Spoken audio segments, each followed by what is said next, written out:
पुण्याच्या भोर तालुक्यातील रायरेश्वर मंदिराजवळील माळवाडी येथे घडलेली एक घटना ऐकून आणि पाहून संपूर्ण तालुका थक्क झालाय। वाघमारे कुटुंबाच्या पाळीव म्हशीनं जन्म दिलेलं रेडकू हे साधारण म्हशीसारखं नसून त्याचं रूप रानगव्याप्रमाणे आहे। शरीराचा रंग काळा आणि पांढरा मिश्रित असून मजबूत अंगकाठी, डोक्यावरील रचना, पायावरील पांढरा रंग आणि डोळ्यातील चमक पाहून हे बछडे रानगव्याशी साम्य असलेलं स्पष्ट होतंय। पुणे जिल्ह्यातील ही केवळ दुसरीच घटना असून यापूर्वी अशीच घटना सुसबावधन भागात घडली होती। या घटनेची माहिती ज्येष्ठ सर्पमित्र आणि पुणे जिल्हा वन्य प्राणी आणि सर्परक्षक असोसिएशनचे सदस्य तरबेज खान यांना मिळताच त्यांनी त्वरित वन विभागाशी संपर्क साधलाय। यानंतर वन अधिकारी इंगवले आणि वन अधिकारी भोई यांनी घटनास्थळी दाखल होऊन प्राथमिक पाहणी केली।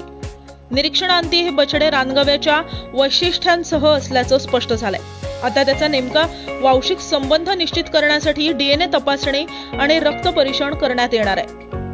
त्यानंतरच बछड्याला त्याच ठिकाणी ठेवायचा आहे की ट्रान्झिट सेंटर अथवा वन्यजीव संवर्धन केंद्रात हलवायचे याचा निर्णय घेतला जाईल। बऱ्यापैकी हे गव्याशी पॅरलर आहे।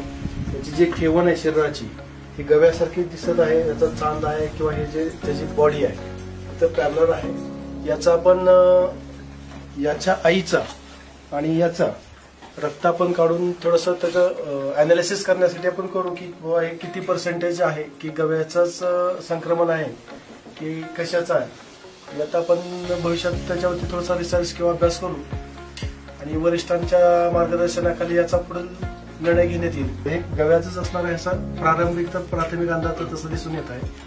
त्यामुळे ह्याची आपण वैद्यकीय तपासणी करून डॉक्टरांचा सल्ला घेऊन वरिष्ठांची सल्लामसलत करून त्यांच्या मार्गदर्शनाखाली पुढील कारवाई करण्याची आपण हे अशा भविष्यात घटना घडू नये म्हणून आपण एक अवेअरनेस प्रोग्राम की जे शेतकरी आहेत त्यांच्या वाड्या वस्तीवरती जाऊन आमचे कर्मचारी किंवा आम्ही स्वतः जाऊन त्यांच्यात एक अवेअरनेस प्रोग्राम घेऊ की बाबा की आपण ज्या गाई म्हशी सोडतो ते जेणे की आता हे जसं की गव्याच्या संपर्कात आल्यामुळे हा प्रकार घडलेला आहे ते जेणेकरून भविष्यात असं होऊ नये किंवा थोडंसं काळजी घेण्याबाबत आपण त्यांना पुढील मार्गदर्शन करू। आणि याच्याबाबत म्हणाल तर हे जर सिद्ध झालं की बाबा हे बऱ्यापैकी गव्याचंच आहे तर याचा भविष्यात जे पशुधन मालक आहे त्यांना याचा भविष्यात त्रास होणार आहे आणि हे परत यापासून दुसरी उत्पत्ती होऊ नये यासाठी वरिष्ठांच्या मार्गदर्शनाखाली पुढील कारवाई करण्यात